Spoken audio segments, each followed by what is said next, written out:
Shalom, salam, damai sejahtera dalam kasih Tuhan. Jumpa kembali dengan saya, Pendeta Lukas Eko Sukoco, dari Padepokan Diakonia Mitra Kinasih GKJ Purworejo. Saudara besar, harapku Tuhan menyertai dan memberkati Ibu, Bapak, dan Saudara pecinta RHI. Renungan hari ini senantiasa hidup di dalam naungan kasih Tuhan. Saudara, mari kita siapkan diri untuk perenungan hari ini, RHI, renungan hari ini. Semoga menjadi berkat buat Bapak, Ibu, dan kita semua.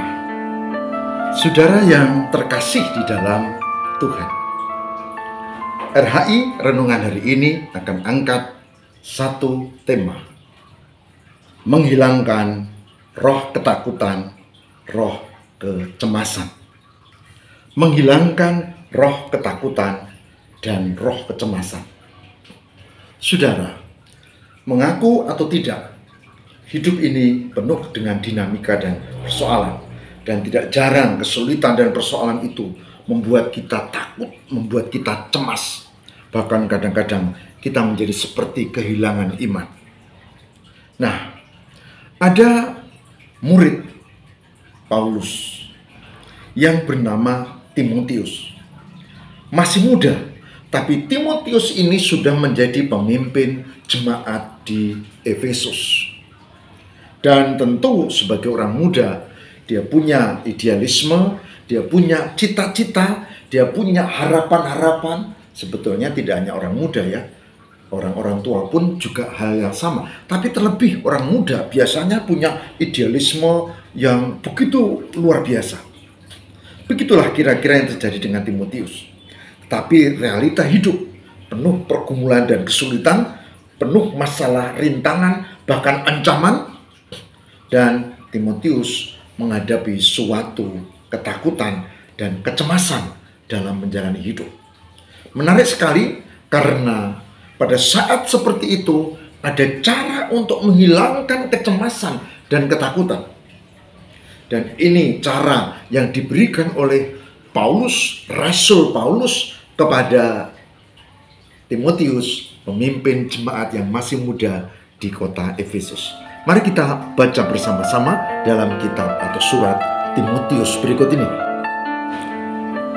2 Timotius ayat 1 sampai dengan 7. 2 Timotius ayat 1 sampai dengan 7. Yang demikian firman Tuhan. Sebab Allah memberikan kepada kita bukan roh ketakutan, melainkan roh yang membangkitkan kekuatan, kasih, dan ketertiban. Saya baca 2 Timotius 1 ayat 7. Sebab Allah memberikan kepada kita bukan roh ketakutan, melainkan roh yang membangkitkan kekuatan, kasih, dan ketertiban. Ini pesan Paulus ditulis dalam 2 Timotius 1 ayat yang ke-7. Yang berbahagia barang siapa mendengarkan firman Tuhan dan memelihara dalam kehidupan setiap hari. Cara yang paling jitu untuk mengatasi ketakutan dan kecemasan berdasarkan pesan Paulus pada Timotius di 2 Timotius tadi ya, mengingatkan yang pertama-tama adalah saudara dan saya ini punya Tuhan. Dan Tuhan itu menyertai kita dengan Roh Kudus. Roh Kudus yang ada dalam hati kita.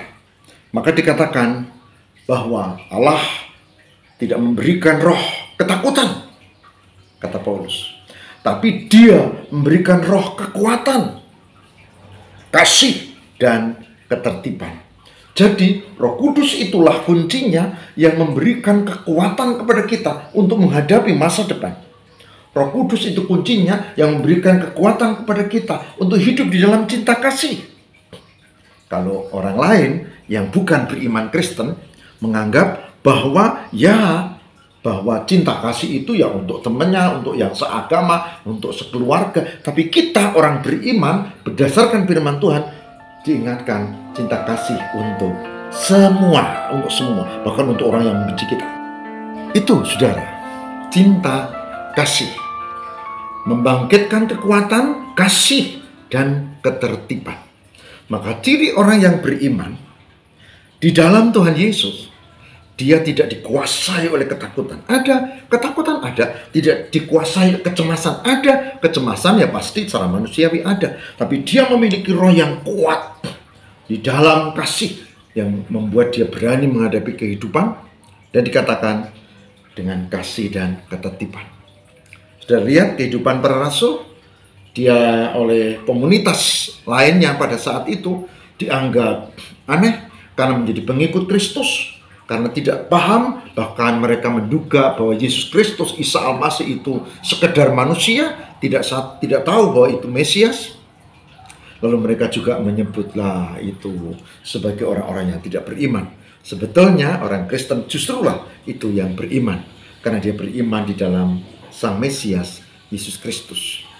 Cirinya adalah disertai Roh Kudus, dan itu kuncinya sehingga tidak dikuasai oleh kecemasan, ketakutan, tetapi dikuasai oleh kekuatan, oleh kasih, dan oleh ketertiban. Saudara, ada orang yang menjadi Kristen, ya, dan dia menjadi Kristen di komunitasnya, di desanya itu sendiri. Dia memutuskan untuk menjadi Kristen dengan istrinya.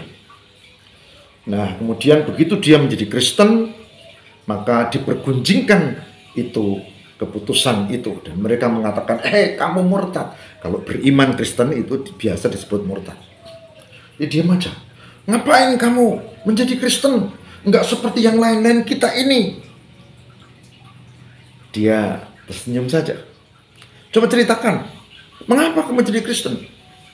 Dan dia mengatakan begini, aku memutuskan menjadi pengikut Kristus karena aku membutuhkan teladan cinta kasih. Yesus Kristus, Isa Al-Masih memberikan teladan cinta kasih. Tidak pernah dia menghunus pedang, tidak pernah dia membunuh orang, tapi menghidupkan orang. Tidak pernah dia mencelakakan orang, tapi menolong orang. Bahkan tidak pernah dia berbuat kejahatan, tapi dia berbuat cinta kasih dan kebaikan. Dan si petani ini berkata begini, orang yang satu desa tidak, tapi dia tetap menjadi pengikut Kristus. Dulu saya pemarah. Kalau saya pulang dari sawah, istri dan anakku takut. Dulu saya penendam, tapi sekarang saya tidak. Dulu saya gampang semplah, kalau hasil panen buruk maka uring-uringan. Sekarang saya bergantung pada Allah. Saya tidak memiliki kecemasan berlebihan, ketakutan yang mengikat, tapi saya punya kekuatan untuk menghadapi masa depan. Itulah sebabnya saya menjadi pengikut Kristus, karena Dia memberikan kepadaku roh kekuatan. Saudara, orang ini gigih bersaksi, dan Tuhan memberkati beberapa bagian dari keluarga besarnya. Akhirnya nyawiji menjadi pengikut Kristus. Saudara, yang dibutuhkan sekarang di dunia yang penuh tantangan dan persoalan ini adalah kekuatan kita, pikiran yang kokoh, hati yang teguh, kemudian niat yang baik, dan Roh Kudus yang menyertai, yang membuat kita berani menghadapi kehidupan. Cinta kasih yang murni, sehingga meskipun kita dijelek-jelekkan, dikafir-kafirkan, tapi kita tetap beriman dan hidup dalam kasih. Saudara tahu siapa yang sesungguhnya tidak bagus? Yang dikafir-kafirkan tapi beriman, atau yang mengaku beriman tapi menjelek-jelekkan orang lain? Kita akan tahu nanti jawabnya dalam perjalanan. Yang penting kecemasan, ketakutan hilangkan. Mari hadapi kehidupan, mari hadapi tidak sendirian, tapi di dalam penyertaan Tuhan. Saudara, setelah saya stroke 2 Oktober tahun lalu, saya masa pemulihannya bertahap. Semula bagian separuh tubuh ini lemah, dan saya hampir putus asa. Tapi saya diberi kekuatan oleh Tuhan bahwa ada harapan, Pengobatan dilakukan, tidak 1-2 minggu, tapi hampir 3 bulan lebih sampai sekarang. Dan Tuhan memberkati pemulihan itu terus terjadi. Dan diriku diberi roh kekuatan, cinta kasih, ketertiban, keyakinan bahwa Tuhan tidak akan meninggalkan kita. Hari ini saya mengajak Ibu, Bapak, dan saudara-saudara, mari kita tinggalkan roh ketakutan, kecemasan. Mari kita datang di dalam Tuhan, biar Roh Kudus menyertai kita, dan biar kita diberi kekuatan oleh Dia. Tuhan memberkati. Amin. Mari kita berdoa. Tuhan, berkatilah kami dengan Roh Kudus yang menyertai. Berkatilah kami untuk memiliki roh kekuatan, bukan kecemasan, ketakutan. Berkati kami dengan cinta kasih, bukan kebencian dan dendam. Berkati kami dengan ketertiban, bukan hidup seenak sendiri, tapi dengan kekuatan dari Roh Kudus. Kami akan mampu mengatasi ketakutan dan kecemasan dan menghadapi kehidupan lebih baik lagi oleh karena penyertaan Tuhan. Terima kasih Tuhan. Kepadamu kami berserah. Biar Tuhan menyertai kami, juga pecinta HRI dimanapun berada. Tuhan sertai. Terima kasih Tuhan. Haleluya. Amin.